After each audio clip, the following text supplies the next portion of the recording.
So we're continuing our study this week of the life of Saul, the first king of Israel, not the person who became Paul. And I made the point last week pretty clearly, I think, that the author of Judges and the author of Samuel, if they're different people, they're very, very, very clearly connecting up, right? There's this linkage between the book of Judges and the life of Saul. That becomes very, very clear if you're focused on the details. I think,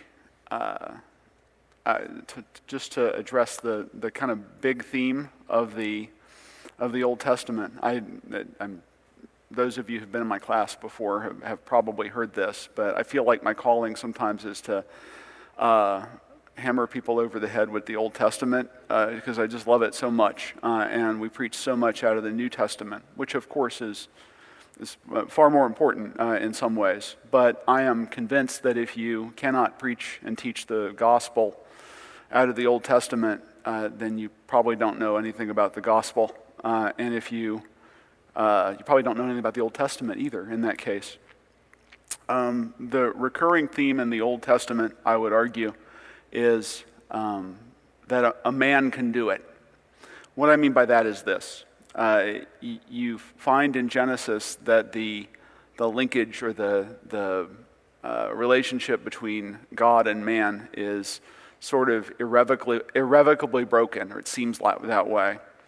Right? In the garden, man sins, and then there are all these things that happen afterwards, which they break this connection between man and God, and man cannot reach God on his own. God is attempting to craft a solution to this problem, to reach out to man and make them what they are meant to be, his imagers, right? And throughout the rest of the Old Testament, you have God plugging people into these roles and saving his people, right? In Exodus, you have Moses, and there are actually passages that I could go back and show you, but where Moses, it says, God's hand reached out, and the hand it's talking about is Moses' hand, that they become one almost in that moment. In the book of Judges, you have this cycle that happens 13, 14, 15 times, where each time God sends a deliverer, and that deliverer stands in the place of God and delivers the people, right? He completes for just a moment that relationship. But the problem is, and then we find in the person of Saul that they're going to try a different method, right? No judges anymore. We want a king, they say. And so a king is going to try to stand in the gap and complete the relationship. A man can do it, briefly. But the problem is every deliverer, every Messiah, because that's what the king is, every person who stands in the gap and completes the relationship, who makes it right for however short a time. Moses, for instance. The problem with Moses is that Moses sinned and Moses died. And Moses didn't sit with God, right? He did for a moment, but did not know the mind of God. If only there were a man who didn't sin and never died, right? I mean, and then you get to the New Testament and you understand, right, with that background, with the people of the apostles and the folks who are with Jesus, who are soaked in the Old Testament. They know it backwards and forwards, and they understand clearly what Jesus is claiming, right? That they get it, and it all becomes clear to them. That's the kind of experience I want you to have as you read the Old Testament. I want you to read Christ backwards into it and think, a man can do it. And the man who can do it is Christ. These other guys are insufficient. But how do they presage what Christ is and was and what he did? So with that, let's go to 1 Samuel chapter 12. We're going to go to verse 8. So what we got to last week was Saul, who is of the tribe of Benjamin. He comes from this little town called Gibeah, where this awful thing happened at the end of Judges, which you're supposed to remember, right, as a reader. He is anointed king, and he seems like a bit of a putz, right? He's He lives about 5 miles away from where Samuel, who's the most significant person in Israelite history since Moses, lives, but he doesn't know who he is. He doesn't understand how the man of God works. He's like, well, do we have to pay him? The only thing that is noteworthy about Saul is that he's the tallest one. Right? That's it. That's all that's important. That's all that's noteworthy about him. Also, he's not very good at his job because he loses these donkeys, goes out to find them, never finds them, and they go back to his father's house kind of on their own. So he comes across as not very competent. And when Samuel leads the people and they draw lots to figure out who will be king, he is hiding with the stuff, it says, in the baggage train, and they have to go get him. So not an auspicious start. In chapter 11, he rescues the people of Jabesh Gilead from a siege by the Ammonites. So he does this heroic deed and is crowned in the presence of all the people. And then Samuel gives his farewell speech. And I want you to listen to this, and I want you to imagine that you are Saul, standing there while Samuel says this. I don't know if you guys have picked up the hint as we've read through this, but Samuel is kind of ticked off with the people of Israel. He feels like what they're saying is, you're not good enough, right? So let's go to verse 8.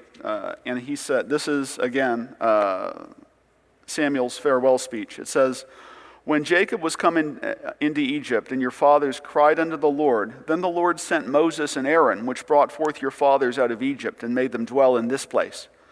And when they forgat the Lord their God, he sold them into the hand of Sisera, captain of the host of Hazor, and that happens in Judges, and into the hand of the Philistines, and into the hand of the kingdom of Moab, and they fought against them. And they cried unto the Lord and said, we have sinned, because we have forsaken the Lord, and have served Baalim and Ashtaroth. But now deliver us out of the hand of our enemies, and we will serve thee. And the Lord sent Jerubbaal, that's Gideon, and Badon, and Jephthah, and Samuel, and delivered you out. He's talking about himself, right? He's like, he also sent me, and delivered you out of the hand of your enemies on every side, and you dwelled safe. And when you saw that Nahash, the king of the children of Ammon, came against you, you said unto me, nay, but a king shall rule over us, when the Lord your God was your king. Now therefore, behold the king whom ye have chosen, and whom ye have desired, and behold, the Lord hath set a king over you. Imagine you're Saul, right? And Samuel's like, you keep sinning, you keep departing from the Lord keeps delivering you, he keeps providing somebody to redeem you. He even provided me, and I did a good job. In the little passage before this, Samuel runs a poll, and he says, if you think I did a bad job, raise your hand. And nobody raises their hand. And he's like, if you think I took anything from you or cheated you or whatever, say so now. And they all say, no, you didn't do that. You were a good judge. And then he turns to Saul, and he's like, you sinned all this time, children of Israel. You could have dwelt here in safety. You could have trusted the Lord. But instead, you cried out for a king like all the other nations have. And look at him. Right? That's the tone of the thing. Look at this guy that I've been forced to select out for you. So a clear warning, right? Or a clear message. You guys keep doing the same thing over and over and over again, departing from the Lord, serving other gods. Now you have a king. He's going to handle this. I'm done. So we have that story, that warning, right? There's this really ominous tone to it, and the idea is that Saul starts out in a pit, right? He starts out in a place where the people have done a bad thing by asking that he be their king.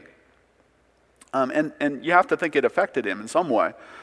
He's dense, certainly in the text, but not that dense. He can hear what they're saying, or what Samuel's saying. So I want to, having set the stage for that, I want to go back and make some more connections between Judges and Saul. Because I think it's important. What the what the author of 1 Samuel is ultimately communicating to you about Saul is that he is the period of Judges put into its final form. He's every bad decision made by a judge is mirrored by something that Saul does. Every decision. And so it's the author's way. I told you during the first week of this series that when I read Judges, it was the first time I could understand that the hand of the author was drawing me to make a conclusion, right? That the author, because the pattern is so clear, right? The people sin, they get oppressed, they cry out to God, God delivers them. And it happens over and over and over again. It's basically the same story like 16 times. So the author is making a point, right? And the point he's making is nothing but chaos during the time of Judges. So they get to 1 Samuel and they plug Saul in. And Saul is a king like all the other nations. The Bible almost never tells us about what people look like. Almost never, right? Because the Bible is very economical in how it describes people. If it gives you a detail about them, it is important. It tells us that Saul he's tall. The only other time that it tells us in the Bible that people are tall is when it talks about the Canaanites, right? When they came into the land, Joshua and Caleb said, or the other spies said, the people in this land are giants. They're huge, right? Judges is about the Israelites becoming the Canaanites. This passage in 1 Samuel that we're reading that is about Saul is about the Israelites choosing to have a king who is like a Canaanite king, right? He's tall. So this first little passage is setting us up for David, right? It's saying, they became like the Canaanites, and now they're going to have a Canaanite king. Let's see how that works out for them. Spoiler, we're going to talk about Saul's death later on in this study if I don't keep rambling on. But it doesn't end well, right? It's not an experiment that ends well for the Israelites. They end up in the same place they always do. Except now David comes in, right? And he fulfills the idea, that idea in Deuteronomy of what a king ought to be. So let's step back to Saul. I want to take you to Judges 7. Because there's a bunch of connective tissue between Judges and 1 Samuel that is, I think, interesting, but also will point you towards what the author's trying to get at. So this is the story of Gideon, which is my favorite story in the Bible. In fact, my son is named Gideon, if you have met him. Although Gideon turns out to be not such a great guy, maybe I should have studied the story harder before I did that. But in any event, you all know this story, right? Saul, the angel of the Lord appears to Gideon and tests him. He says, you're going to defeat these enemies, the Midianites. Gideon doesn't believe him and he tests the Lord, right? He leaves a fleece out, says, you know the whole story. But I want to draw you to this passage in chapter 7, starting with verse 1. Then Jerubbaal, who is Gideon, and all the people that were with him rose up early and pitched beside the well of Harod, so that the host of the Midianites were on the north side of them, by the hill of Moreh in the valley. And the Lord said unto Gideon, the people that are with thee are too many for me to give the Midianites into thine hands, or into their hands, lest Israel vaunt themselves against me, saying, mine own hand hath saved me. Now therefore go, proclaim in the ears of the people, saying, whosoever is fearful and afraid, let him return and depart early from Mount Gilead. And there returned to the people 22,000, and there remained 10,000. So there were 32,000 people to start with, and God says, you need to narrow down this army. Go and ask people if they're afraid and if they want to go home. And let them go home if they want to. And he's like, who wants to go home? And 22,000 of them are like, it's okay. We're going to go home. We're scared, they said. And the Lord said unto Gideon, the people are yet too many. Bring them down unto the water, and I will try them for thee there. And it shall be that of whom I say unto thee, this shall go with thee, the same shall go with thee. And of whomsoever I say unto thee, this shall not go with thee, the same shall not go. So he brought down the people unto the water, and the Lord said unto Gideon, everyone that lappeth of the water with his tongue, as a dog lappeth, him shalt thou set by himself. Likewise everyone that boweth down upon his knees to drink. And the number of them that lapped, putting their hand to their mouth, were 300 men. But all the rest of the people bowed upon their knees to drink water. So they stuck their head in the river and drank, while the other guys picked up the water and kind of lapped it. There is scholarship that suggests that they were looking across the valley at the Midianites, like they couldn't wait to fight. So these are the 300 craziest people in Israel. It says, and the Lord said unto Gideon, by the 300 men that lapped will I save you, and deliver the Midianites into thine hand. And let all the other people go, every man into his place.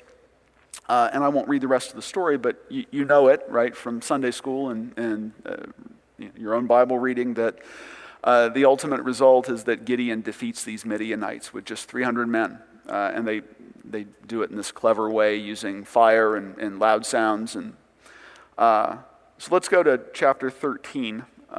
This is the first incident in Saul's reign.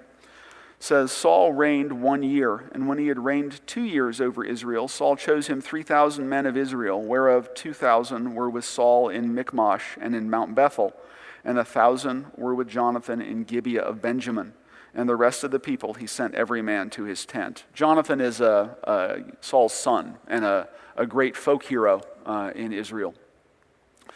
And Jonathan smote the garrison of the Philistines there that was in Geba, and the Philistines heard of it. And Saul blew the trumpet throughout all the land, saying, let the Lord hear, or let the Hebrews hear. I have my contacts in tonight, and they are messed up. I feel like I'm high on something. I'm not. But I can't read very well. And all Israel heard say that Saul had smitten the garrison of the Philistines, and that Israel also was had an abomination with the Philistines, and the people were called together after Saul to Gilgal. And the Philistines gathered themselves together to fight with Israel, 30,000 chariots and 6,000 horsemen, and people as the sand which is on the seashore in multitude. And they came up and pitched in Michmash eastward from Beth-aven. When the men of Israel saw that they were in a strait, for the people were distressed, then the people did hide themselves in caves and in thickets and in rocks and in high places and in pits.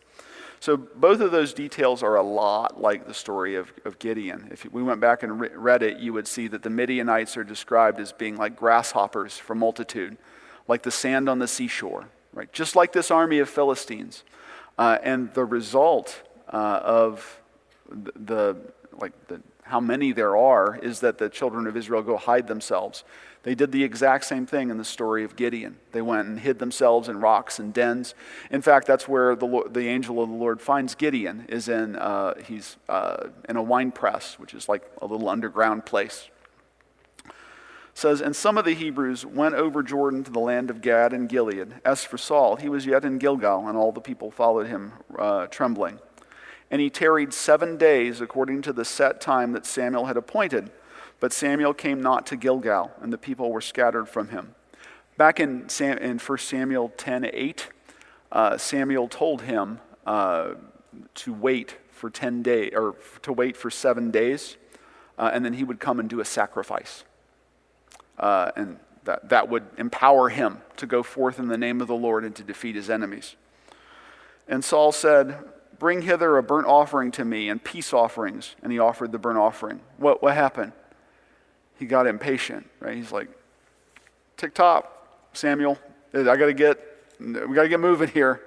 Everybody's scared and is going to run away unless we do something now, right? So he does this sacrifice himself. And it came to pass, as soon as he had made an end of offering the burnt offering, behold, Samuel came, and Saul went out to meet him, that he might salute him. And Samuel said, what hast thou done? And Saul said, because I saw that the people were scattered from me, and that thou camest not within the days appointed, and that the Philistines gathered themselves together at Michmash. Therefore said I, the Philistines will come down now upon me to Gilgal, and I have not made supplication unto the Lord. I forced myself, therefore, and offered a burnt offering. And Samuel said to Saul, Thou hast done foolishly. Thou hast not kept the commandment of the Lord thy God, which he commanded thee. For now would the Lord have established thy kingdom upon Israel forever. But now thy kingdom shall not continue. The Lord has sought him a man after his own heart, and the Lord hath commanded him to be captain over his people, because thou hast not kept that which the Lord commanded thee.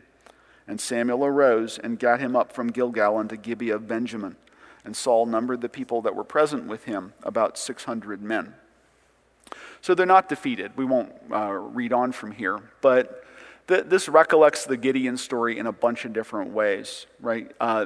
There's a test of faith that's happening, right? Saul tells him, wait for 7 days. I'll be there. I'll do the offering, and the Lord will give you victory. And he finds it impossible to trust God. He finds it impossible to do what God is asking him to do. Gideon has many flaws in chapter 7 of Judges. In chapter 6, he tests God repeatedly with this fleece, right?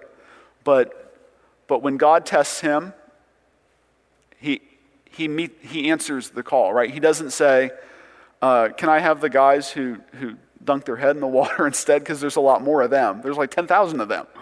Right? He says, okay, if you said I have to do it with 300 people, I have to do it with 300 people. Saul refuses to take that step, right? That step of believing that God will provide the means of the impossible means of victory. And it's not a coincidence here that there are 600 men. How many did Gideon have? 300. Saul had twice as many, and yet he couldn't wait. Right? He couldn't structure his life so that he met God on God's terms. Instead, he said, I'm going to have a kingship that's conducted I'm going to worship you, but it's going to be in the way that I desire. It's going to be in the way that I want to connect with you. Right? He's treating God like an equal partner in their relationship, and nothing could be further from the truth. Right, remember in Deuteronomy, the whole purpose of the king is to meditate on the Torah and to display it to the people. And here he has completely failed to do that. And Samuel tells him, bro, you messed up, right? God was going to establish your kingdom forever, but now he's not. So, second point here. Right, Saul is living his life in the shadow of these judges and what they did. I want to take you to Judges 11:30 to 31. We don't teach this one at Sunday school much. It's Jephthah, who is hard to describe, but he's a judge of Israel who's half Israelite. And it's the same story always in Judges, right? You have this cycle. And they cry out, and the judge that God delivers to them is Jephthah, and he's kind of they've kicked him out, like they already kicked him out a long time ago. He's living up in the hills with this group of bandits that he runs. So he's kind of like a mafioso, or he's a rough man for sure. And we won't read the whole account, but he basically needs to fight the Ammonites. And in verse 11, or chapter 11, verse 30, let's start at verse 29. It says, Then the Spirit of the Lord came upon Jephthah, and he passed over Gilead and Manasseh, and passed over Mizpah of Gilead. And from Mizpah of Gilead he passed over unto the children of Ammon. So he's going to fight them. It says, And Jephthah vowed a vow unto the Lord, and said, If thou shalt without fail deliver the children of Ammon into mine hands, then it shall be that whatsoever cometh forth of the doors of my house to meet me when I return in peace from the children of Ammon shall surely be the Lord's, and I will offer it up for a burnt offering. So Jephthah passed over unto the children of Ammon to fight against them, and the Lord delivered them into his hands. And he smote them from Aroer, even till thou come to Minnith, even 20 cities, and unto the plain of the vineyards, with a very great slaughter. Thus the children of Ammon were subdued before the children of Israel. So he defeats them. Verse 34, And Jephthah came to Mizpah unto his house, and behold, his daughter came out to meet him with timbrels and with dances, and she was his only child. Beside her he had neither son nor daughter. And it came to pass when he saw her that he rent his clothes and said, Alas, my daughter, thou hast brought me very low, and thou art one of them that trouble me. For I have opened my mouth unto the Lord, and I cannot go back.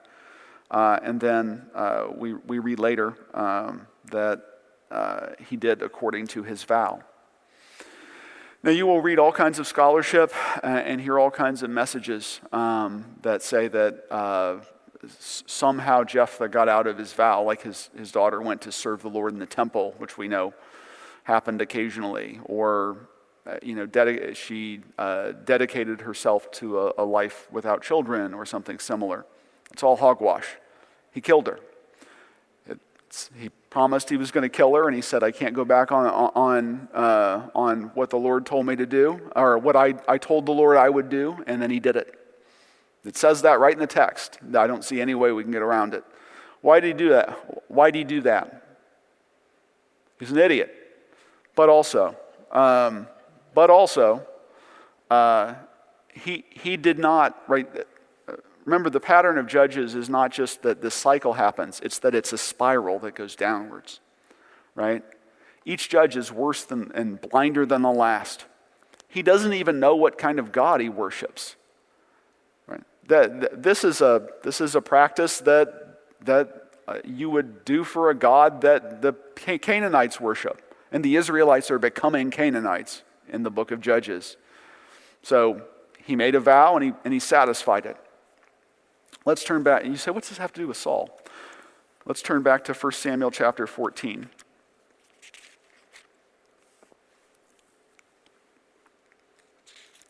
Now it came to pass upon a day that Jonathan, the son of Saul, said unto the young man that bare his armor, Come, and let us go over to the Philistines' garrison that is on the other side. But he told not his father.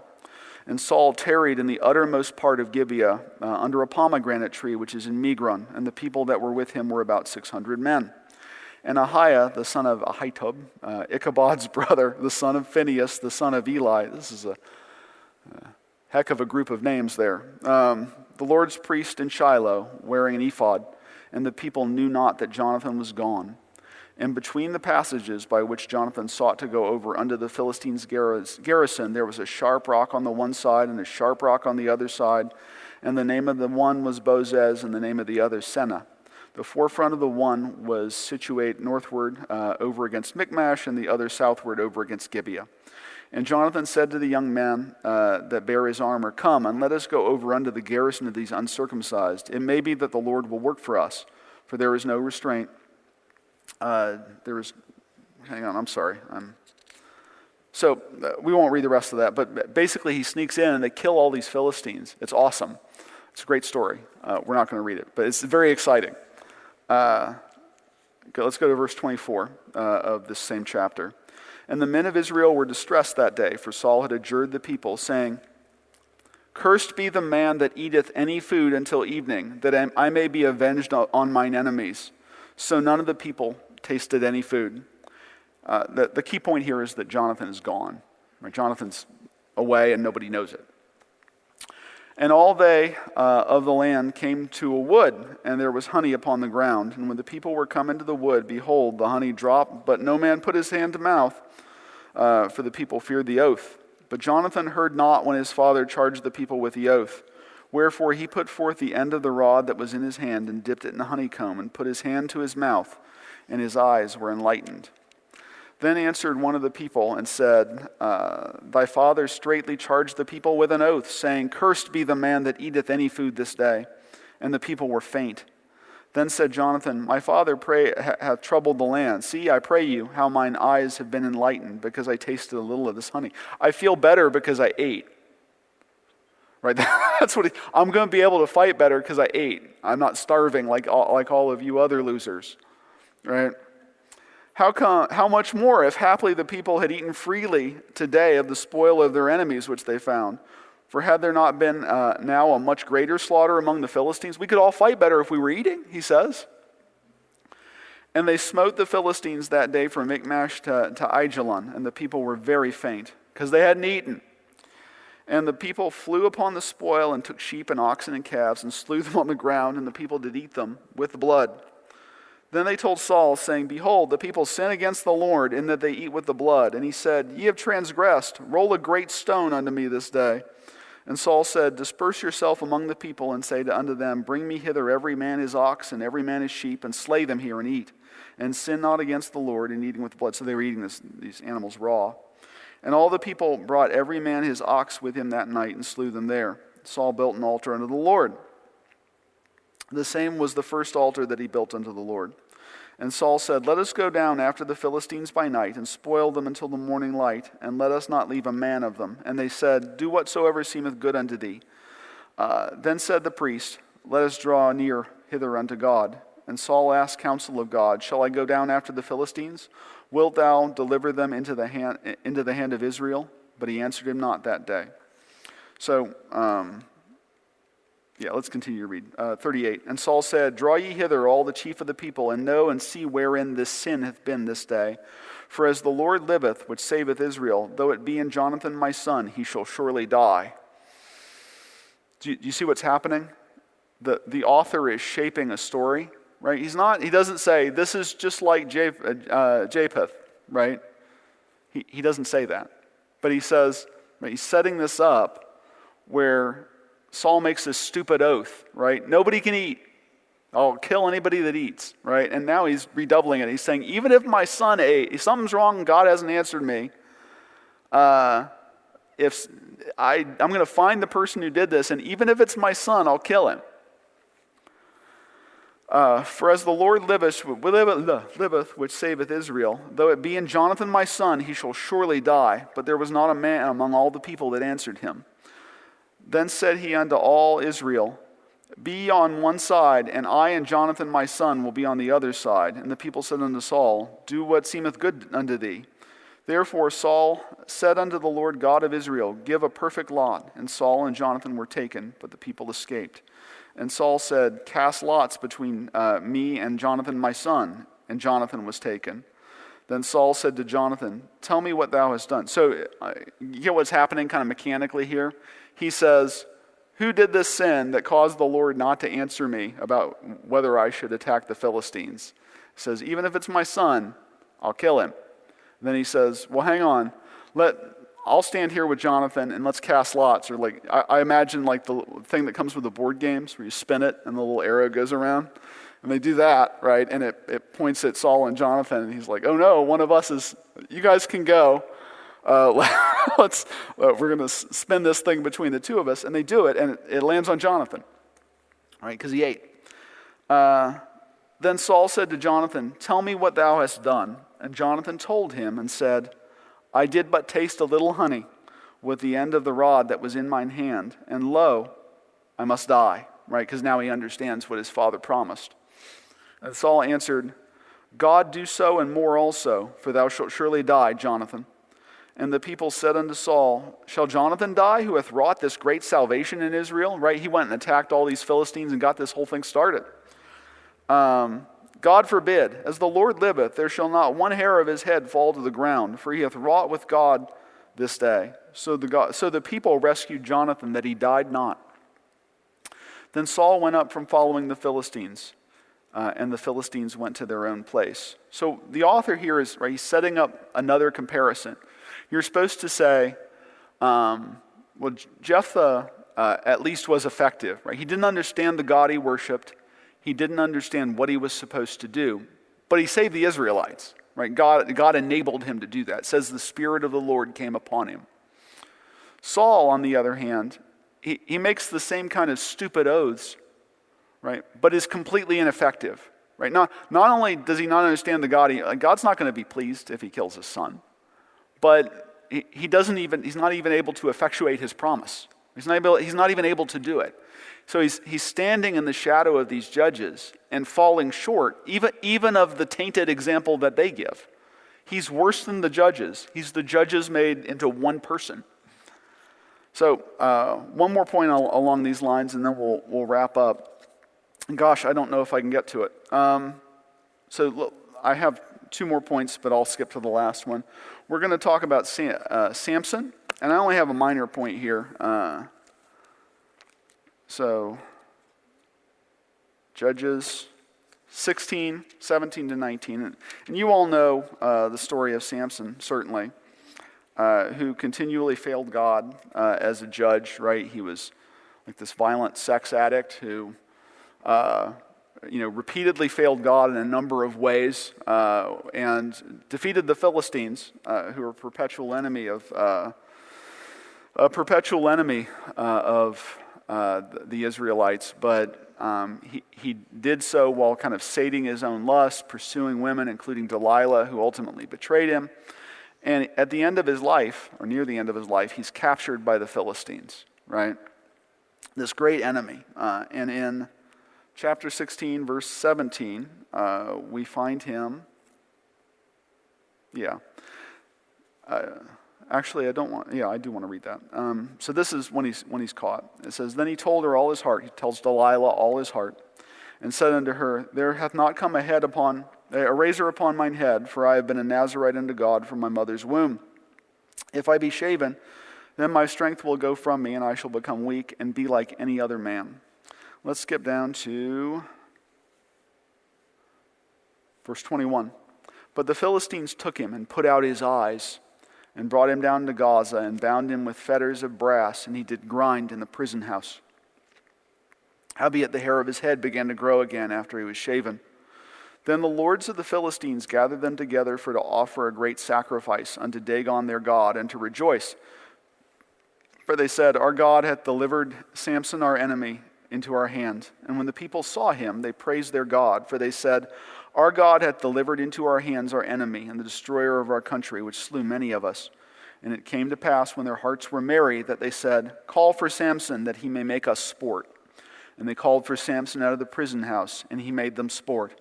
And they set him between the pillars, and they mocked him. And Samson said unto the lad that held him by the hand, Suffer me that I may feel the pillars whereupon the house standeth, that I may lean upon them. Now the house was full of men and women, and all the lords of the Philistines were there. And there were upon the roof about 3,000 men and women that beheld while Samson made sport. And Samson called unto the Lord and said, O Lord God, remember me, I pray thee, and strengthen me, I pray thee, only this once, O God, that I may be at once avenged of the Philistines for my 2 eyes. And Samson took hold of the 2 middle pillars upon which the house stood, and on which it was borne up, of the one with his right hand and of the other with his left. And Samson said, Let me die with the Philistines. And he bowed himself with all his might, and the house fell upon the lords and upon all the people that were therein. So the dead which he slew at his death were more than they which he slew in his life. So I also want to take you back to Judges 9 very quickly. And we won't read this whole story. This is a fellow named Abimelech, who's kind of an anti-judge. He tries to have himself crowned king, and does, for a short period of time, reign as something like a king of some of the tribes of Israel, and he's a real bad guy. But I want to show you this in chapter 9, verse 50. He's besieging a city called Thebes. It says, But there was a strong tower within the city, and thither fled all the men and women, and all they of the city, and shut it to them, and gat them up to the top of the tower. And Abimelech came unto the tower, and fought against it, and went hard unto the door of the tower to burn it with fire. And a certain woman cast a piece of a millstone upon Abimelech's head, and all to break his skull. Anybody know what a millstone looks like? You ever seen those? They weigh about 500 or 600 pounds. So she just shoves it off the edge, and it hits him in the head. Then he called hastily unto the young man, his armor-bearer, and said unto him, Draw thy sword and slay me, that men say not of me a woman slew him. Got him. And his young man thrust him through, and he died. And when the men of Israel saw that Abimelech was dead, they departed every man unto his place. And you say, well, what do these 2 things have to do with Samuel? Turn to 1 Samuel 31. Or what do they have to do with Saul? This is the account of Saul's death. Verse 1. Now the Philistines fought against Israel, and the men of Israel fled from before the Philistines, and fell down slain in Mount Gilboa. And the Philistines followed hard upon Saul and upon his sons. And the Philistines slew Jonathan and Abinadab and Malchishua, Saul's sons. And the battle went sore against Saul, and the archers hit him. and he was sore wounded of the archers. Then said Saul unto his armor-bearer, Draw thy sword and thrust me through therewith, lest these uncircumcised come and thrust me through and abuse me. Kill me so that they can't make fun of me, like they made fun of Samson, right? Kill me so that I won't be humiliated when they say who killed me, like Abimelech, right? It's just an echo, right? It echoes from one book to another, and it to the careful reader, right? To somebody who's steeped and soaked in these books over the course of his life, it makes you think, wonder what he's getting at. What he's getting at is that Saul is the worst of all he takes on the worst aspects of all the judges. It's not having a king that's the answer. It's having the right kind of king that's the answer. So let's continue here. And when the armor-bearer saw that Saul was dead, so his armor-bearer is not able to complete, he's like, I'm scared, and he runs away. And Saul kills himself. And when his armor-bearer saw that Saul was dead, he fell likewise upon his sword and died with him. So Saul died, and his 3 sons, and his armor-bearer, and all his men that same day together. And when the men of Israel that were on the other side of the valley, and they that were on the other side of Jordan, saw that the men of Israel fled, and that Saul and his sons were dead, they forsook the cities and fled. And the Philistines came and dwelt in them. And we won't read on, but they abuse the bodies of Saul and his sons. Interestingly, David writes a song about Saul that is entirely positive, which we'll talk about David and Saul a little bit next week. And I really want to highlight next week the difference, right? Because I just said a king isn't the answer, but David was. Why? Like, what's the difference between David and Saul that makes David better than him?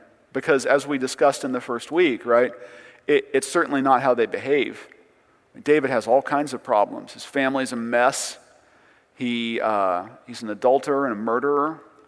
And it makes you say, as a reader, I wonder what the difference is between these two men. Why did God call David a man after his own heart, and Saul is relegated to this kind of failure, kingship that was a failure to launch?